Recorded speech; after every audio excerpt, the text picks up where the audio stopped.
Now, Sung-jin, we've been covering diverse cultural elements here in Korea, and much of it has got to do with things to do or things to watch for the majority of the people, right? Right, so we've talked a lot about different things, but what we often neglect is the fact that these cultural elements are not accessible to some people. For those that have audio or visual impairments, it may require a bit more effort. And for today, I want to focus on ways that culture can be enjoyed by everyone. 검은 치마를 입고 도로를 힘차게 달려가는 소녀의 하반신과 그녀와 함께 달리는 검은 고양이. This graphics pad helps Go Mi-suk read comics. For the visually impaired, imagination is needed to interpret images. Some books are offered in Braille or through voice text, but this can miss out on the non-textual aspects. Braille is not enough, and for audio narration, the character varies too much depending on the narrator. That's where these interactive devices come into place. This is the world's first smart tactile graphics display. It was created through a project from the Korea Creative Content Agency LA.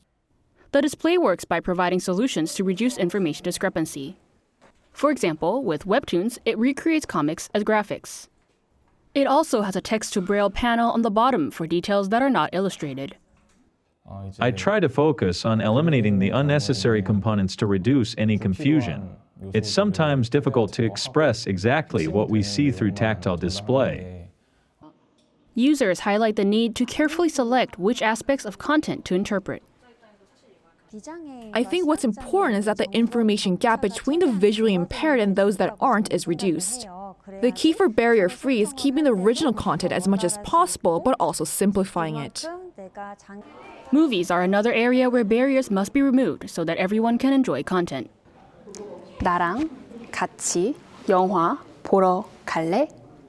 If so, why not head to this barrier-free film festival where narrations are both spoken and written so viewers have a better understanding of what they're watching.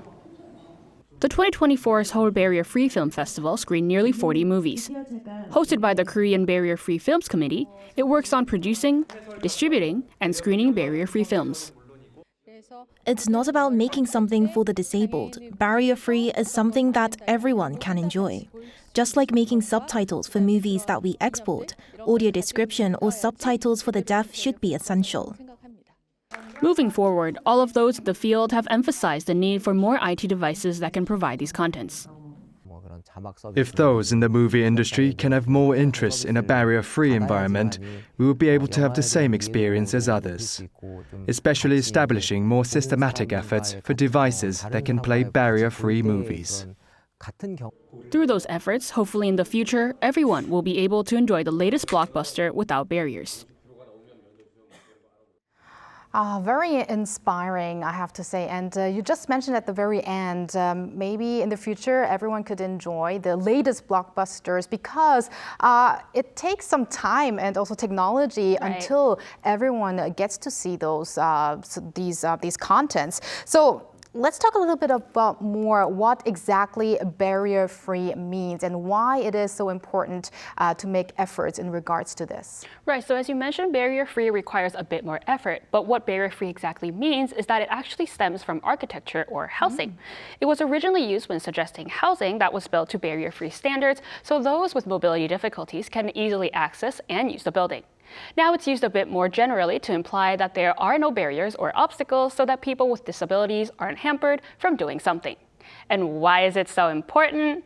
Well, I mentioned it in my report briefly, but one thing that is needed moving forward is inclusion and giving everyone the same opportunity. I absolutely agree with you there. And the Seoul Barrier-Free Film Festival seemed very interesting indeed. And where else can our viewers find barrier-free films in Korea?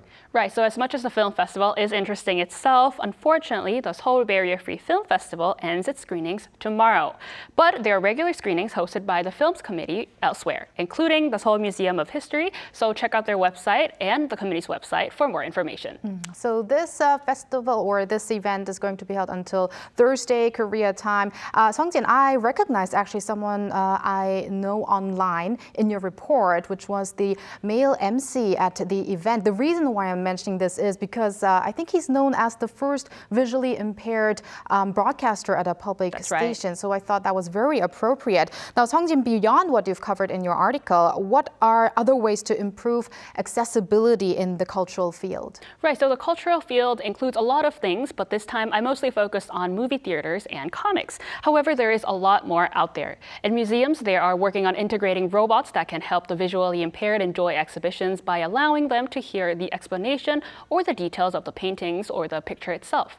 Similarly, movie theaters are also implementing glasses that allow these hearing disabilities to read what it is being said throughout the entire screening. I'm very looking forward to seeing what technology can do for the visually impaired or anyone who is impaired these days. So I'm very much looking forward to that. And maybe we can have some follow-up report in regards to this. I'm excited to talk about it more. Thank you, guys. All right. Thank you very much, Sung-jin.